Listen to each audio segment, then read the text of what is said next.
రోహిణి ఎవరో కాదు, చనిపోయిన నా మనవడి భార్య అంటూ సుశీలమ్మ స్నేహితురాలు బయటపెట్టిన నిజం. షాక్లో ప్రభావతి, మనోజ్. ఇంతకు ఏం జరిగింది? రోహిణి చనిపోయిన నా మనవడి భార్య అని చెప్పి సుశీలమ్మ స్నేహితురాలు నిజం బయట పెట్టడమేంటి? మరి మనోజ్, ప్రభావతి షాక్ అయ్యారు. సరే, మరి రోహిణి గురించి బయటపడ్డ నిజంతో ఇంట్లో ఎలాంటి పరిస్థితి నెలకొంది? మరి ఏం జరిగిందనేది పూర్తిగా ఈ వీడియో ద్వారా తెలుసుకుందాం. సో వీడియోని ఎక్కడ స్కిప్ చేయకుండా చివరి వరకు చూస్తే పూర్తిగా మీకు అర్థమవుతుంది. వీడియోని లైక్ చేయడం, షేర్ చేయడం మర్చిపోకండి. మీ లైక్ మరియు షేర్ మాకు మంచి సపోర్ట్ మరియు ఎంకరేజింగ్గా ఉంటుంది. మొత్తం మీద ఇక అందరూ కలిసి సుశీలమ్మ పుట్టినరోజు వేడుకలు చేస్తూ ఉంటే బాలు మాత్రం కనిపించడు. అలా బాలు కోసం అయితే చాలా వెయిట్ చేస్తారు. ఈలోపు ఇటు నుంచి శృతి వాళ్ళ అమ్మ వచ్చి శోభ చాలా పెద్ద ఇష్యూ చేద్దామని ట్రై చేస్తుంది, కానీ అందరూ కలిసి తరిమి కొట్టినట్టు మొత్తానికి అక్కడ నుంచి వెళ్ళిపోతుంది శృతి అడ్డగించడంతో. ఇక అయిపోయిన తర్వాత ఎప్పుడైతే శోభ వెళ్ళిపోతుందో ఇక అక్కడ నవ్వుల పువ్వులు పూస్తూ ఉంటాయి. కేక్ కట్ చేయాలి, ఇంకా బాలు రాలేదు. మనోజ్ ఏమో మేమంతా మనుషులం కాదా, మేం మనవళ్ళం కాదా అంటూ ఉంటే, ఒరేయ్ మీరెందరున్నా నాకు వాడు రావాల్సిందేరా అని చెప్పని అంటుంది. వస్తాడు వాడు వస్తే కానీ నీకు తెల్లారదు అని చెప్పని అంటే, సరేరా ఇప్పుడు ఏమంటావు, అయితే వాడు వచ్చే వరకు ఉండొద్దంటావా, నువ్వు చెప్పినట్టుగా ఇప్పటికిప్పుడు కేక్ కట్ చేసేయాలంటావా అంటూ ఉంటే, ఇకప్పుడు బామ్మా అంటూ వస్తాడు బాలు. వచ్చావా బాలసుబ్రహ్మణ్య, ఎక్కడికి వెళ్ళిపోయావురా, ఈ బామ్మ పుట్టినరోజు అంటే నీకంత వెటకారం అయిపోయిందా అంటే, అదేంటి బామ్మ అలా అంటావు, అసలు నువ్వు నాకు ఎంత గొప్ప బహుమతి ఇచ్చినా సరే చాలదు అనుకునేంత పెద్ద బహుమతి నీకు తీసుకొచ్చాను. ఇది బహుమతి అనను, కానీ ఇది నా బాధ్యత అని చెప్పని అంటాడు. ఏంట్రా ఏం తీసుకొచ్చావు నా కోసం అంటే, తాగేసి వచ్చి ఏదో వాగుతున్నాడులేండి, వాడి మాటలు పట్టించుకుంటారేంటి అంటుంది సుశీలమ్మ. అంటుంది ప్రభావతి. ఇక ఆపుతావా, వాడేమీ తాగిలేడు, అంత క్లియర్గా స్పష్టంగా మాట్లాడుతూ ఉంటే కొడుకు తాగున్నాడో లేదో కూడా తెలియనటువంటి స్థితిలో నువ్వున్నావు. వాడు అసలు నీకు కొడుకని నువ్వు గుర్తిస్తేగా అంటూ, ఏం బహుమతి తెచ్చావురా బాలు అని అంటే, సరే కళ్ళు మూసుకో అని చెప్పని అంటాడు. అనేసరికి సుశీలమ్మ కళ్ళు మూసుకుంటుంది. 1 2 3 బామ్మలు రండి లోపలికి అనగానే ఇక సుశీలమ్మ స్నేహితులు ముగ్గురు వస్తారు. ఎవరి గురించి అయితే మీనాకి సుశీలమ్మ చెప్పిందో ఆ ముగ్గురు స్నేహితురాళ్ళు తన కళ్ళెదురుగా కనిపించేసరికి సుశీలమ్మ ఆనందానికి అవధులే ఉండవు.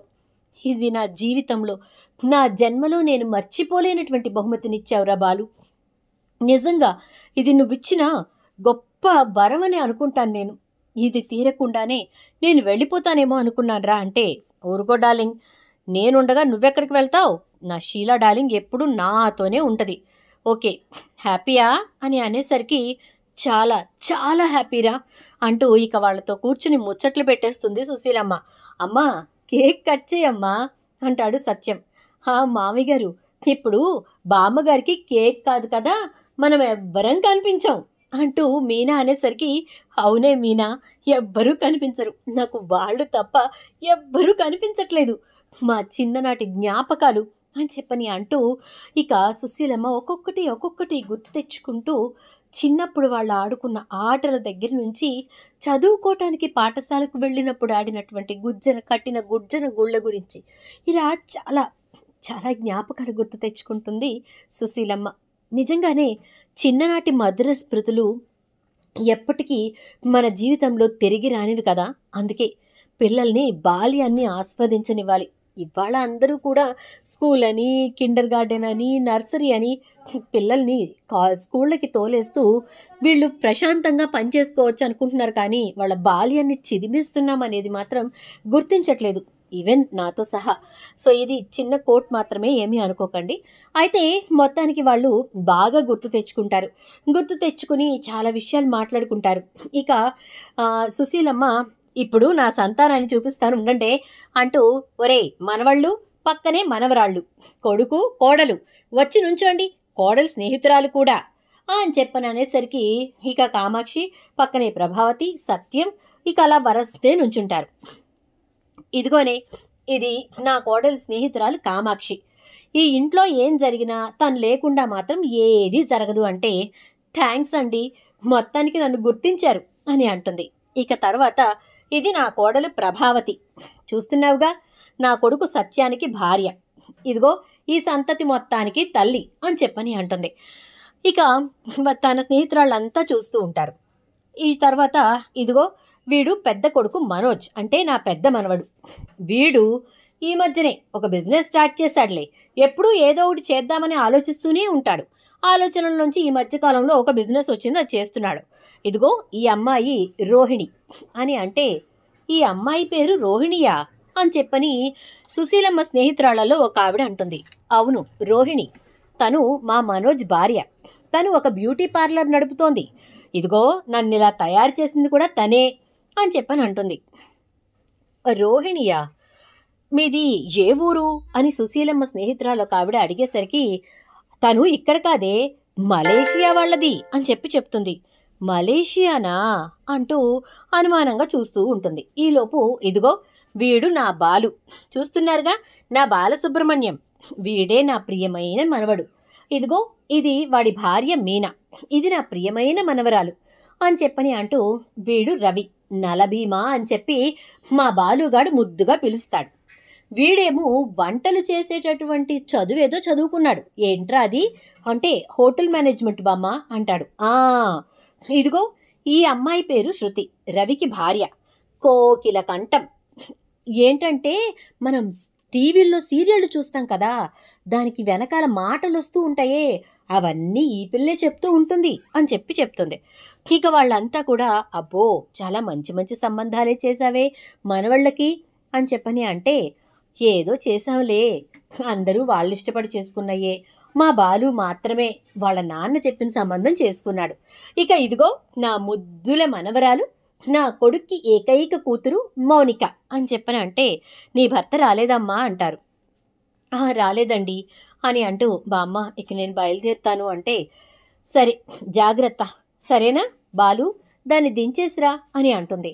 అంటూ ఉండగానే ఈలోపు సుశీలమ్మ స్నేహితురాలు రోహిణిని పిలిచి, నీ పేరేంటి అంటే, రోహిణి బామ్మగారు అంటుంది.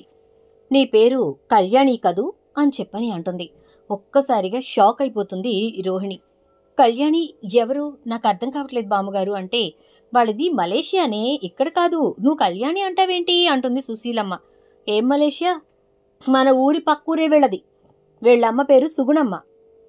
ఏంటి అవునా కాదా, నీకు పెళ్ళయింది కదా అంటే, మీరు ఏం మాట్లాడుతున్నారు, ఎవరి గురించి మాట్లాడుతున్నారు అంటే, చూడు కళ్యాణి, నీకు పెళ్లి చేసింది ఎవరినో తెలుసా, నా మనవడినే.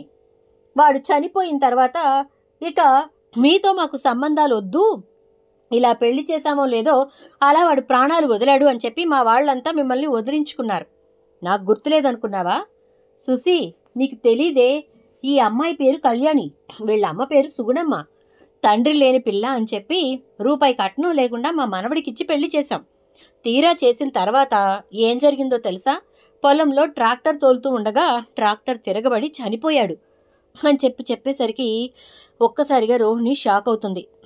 అయ్య బాబోయ్, ఏదైతే జరగకూడదు అనుకున్నానో అదే జరిగింది అని చెప్పని అనుకుంటూ ఉండేసరికి ఈలోపు సుశీలమ్మ, ఏంటి రోహిణి ఇదంతా, కళ్యాణి అని చెప్పని అంటుంది నా స్నేహితురాలు, అదైతే అబద్ధం చెప్పదు, ఏదేమైనా కుండబద్దలు కొట్టినట్టు ముఖం మీదే మాట్లాడుతుంది, ఉన్నట్టుగా మాట్లాడుతుంది, అది రాజీ పద్ధతి అని చెప్పని అనేసరికి ఇక ఒక్కసారిగా కళ్యాణికి ఏం చేయాలో, అదే రోహిణికి ఏం చేయాలో అర్థం కాక అలా చూస్తూ ఉండిపోతే అప్పుడు వస్తుంది ప్రభావతి. ఈ కళ్యాణి అనే పేరు మీ పెళ్లి రోజున కూడా ఒక కవర్ వచ్చింది, ఏంటి రోహిణి ఇదంతా అని చెప్పనంటే, అత్తయ్య అది కాదు అంటూ ఉంటే, జరగని, ఇదంతా జరిగాక చెప్తాను, పిలిపించా సుగుణమని అని చెప్పని అంటూ ఉంటే, దీనికి ఒక కొడుకు కూడా ఉండాలి కదా అని చెప్పని అంటుంది. ఇంకేముంది, మొత్తం బయట పెట్టావు కదా మహాతల్లి అని చెప్పని అంటూ ఉండగానే ఇక ఒక్కసారిగా షాక్ అయిపోతుంది ఇక రోహిణి. సుశీలమ్మ స్నేహితురాలు విషయం చెప్పిన తర్వాత పార్టీ అయిపోతుంది, భోజనాలు చేస్తారు, అందరూ కలిసి పైకి వెళ్ళి కూర్చుని కబుర్లాడుకుంటూ ఉంటే, ఇక్కడ కింద రోహిణికి ఇటు నుంచి మనోజు అటు నుంచి ప్రభావతి కలిపి తలంటు పోసేస్తూ ఉంటారు. ఎన్ని రకాల నాటకాలు ఆడావు, ఎన్ని రకాల అబద్ధాలు ఆడావు, ఈ ఇంటికొచ్చిన నీ కన్న తల్లి ఎవరో నీకు తెలియదన్నట్టు నువ్వు, ఆమె ఎవరో నాకు తెలియదన్నట్టు నువ్వెవరో ఆమెకు తెలియదు అన్నట్టు సుగుణమ్మ ఎన్ని రకాల డ్రామాలు చేసి మమ్మల్ని పిచ్చోళ్ళని చేశారు అంటూ ఉండేసరికి ఇక బాలు ఏరి కోరి ఎంచుకుని తెచ్చుకున్న మలేషియా కోడలు ఇలా అయ్యింది అంటూ పాటలు పాడటం మొదలు పెడతాడు. చూద్దాం మరి రాబోయే ఎపిసోడ్స్లో ఏం జరుగుతుందో. వీడియో నచ్చితే లైక్ చేసి వీడియోని అయితే షేర్ చేయండి. అలాగే ఛానల్ని సబ్స్క్రైబ్ చేసుకోవడంతో పాటు పక్కనే ఉన్న బెల్ ఐకాన్లో ఆల్ ట్యాప్ చేయడం ద్వారా ఫర్దర్గా మేము పెట్టేటటువంటి ప్రతి వీడియో మీరే ముందుగా చూడగలుగుతారు. Thank you.